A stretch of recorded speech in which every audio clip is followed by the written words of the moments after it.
Might be their best weekend ever. What didn't stand out? I mean, you win 9 of 10 games. You find different ways. You had nights where the offense completely disappeared, yet they found ways to scratch out wins. And you had nights where maybe the pitching wasn't quite as sharp. You found a way to scratch out a win. And I've been saying that's what good teams do in any sport, is when you don't have it clicking for whatever's going wrong in any sport, whether it's football, baseball, whatever.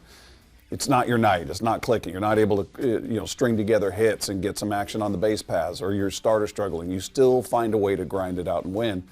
And that's what we saw them do against a very hot team, like a team like the White Sox, who you look at their record and go, they're terrible.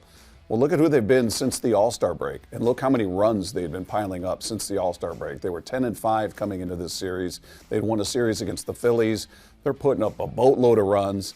And they come in here and you knock them out. You handle them like they are the bad team the record says they are. So, and they weren't all easy games. You found ways when they kind of shut down your offense to come back and win. So, to me, what stood out was just sort of the grit when things weren't clicking across the board. And that, for me, was more positive than anything. It's great to see them pile up a bunch of runs and hit home runs left and right and coast to an easy win. But that told me something about the character of this team. When they're struggling and they were having a hard time getting things going, they still found a way to grind it out. And then, on top of that, the whole Ichiro weekend, the celebration, the Mariners just crushed it like they always do. And just seeing the energy of the fan base in those stands, and the players, one after another, remarked on the fans and the electricity that building provides, and they feed off it. And Matt Brash talking about his adrenaline going when he's got a full house out there. It just, we joke about it, but it does make a difference to the players, and they all verbalized it.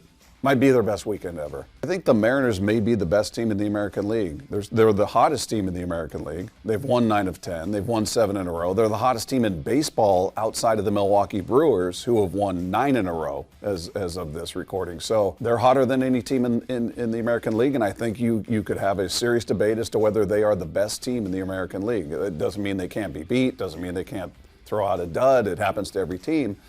But they're just playing at a different clip with a different energy and a different expectation right now. So who scares you? I mean, you still look, the Astros are still the kings of the division, as much as I hate saying that, until they get knocked off. And they still hold a half-game lead as we sit right now. Feels like the Rangers have peeled back. They've started to struggle a bit.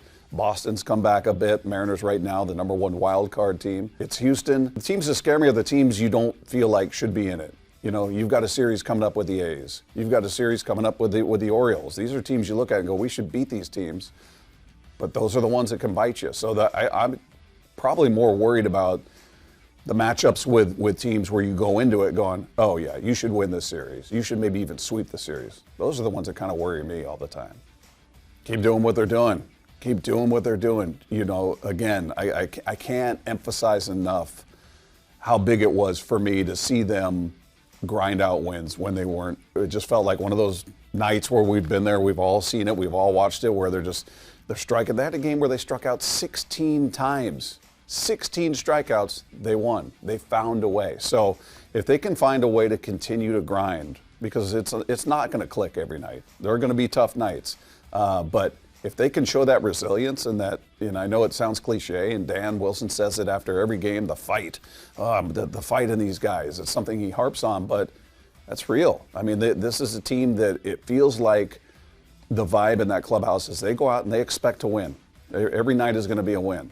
And that is the feeling, regardless of the pitching, the hitting, it's pretty, it's ugly, whatever it is, we're going to grind it out, we're going to find a way. So that's the path, is sticking to that and falling back on that when you do face the challenge, when you do hit the speed bumps, whether it is the offense going quiet or the pitching having a rough night. You look at it and go, that's all right, we've been here. We found a way to get around it. We found a way to win. And they've done it, and they've done it with the bottom of the order. That was another thing, just getting back to a previous question that stood out. You look at what Cole Young did. He had a game with 4 walks. I mean, this guy is showing an eye, especially since the All-Star break. Look at his on-base percentage. This is a guy who could be your leadoff hitter in the future.